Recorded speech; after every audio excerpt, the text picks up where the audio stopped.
Understanding the phrase, in a shell. Hello, dear viewers. Today, we're diving into a fascinating English phrase that you might have heard, in a shell. Have you ever wondered what it means when someone is described as being in a shell or coming out of their shell?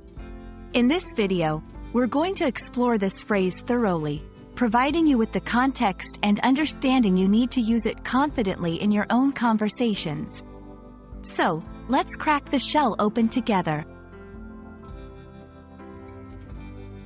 When we first hear, in a shell, we might picture a sea creature tucked safely inside its hard exterior.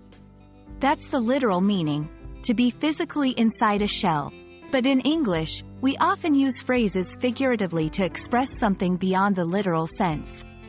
Being in a shell figuratively means to be closed off or introverted, not willing to open up to the outside world. It's a protective barrier one puts up, just like a turtle using its shell for safety. Let's see how this phrase is used in everyday language. Describing personality. When someone is shy or reserved, we might say they are in a shell. It means they are not readily showing their personality or feelings. Encouraging participation. Sometimes, you might hear someone say, "Don't be in a shell," which is a friendly encouragement to be more open or participative. Observing change. If a person who is usually quiet starts to be more sociable, we might comment that they are coming out of their shell. In all these cases, the idea of a shell is used as a metaphor for someone's tendency to keep to themselves. This phrase is not just limited to everyday conversation. It appears in literature and media to depict characters who are struggling with self-expression or social barriers.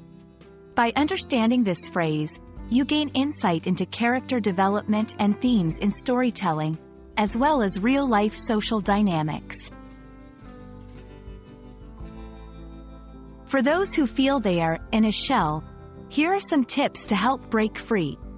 Engage in social activities. Try to participate in group activities that interest you. Practice open communication. Share your thoughts and feelings with others when you feel comfortable. Self-reflection.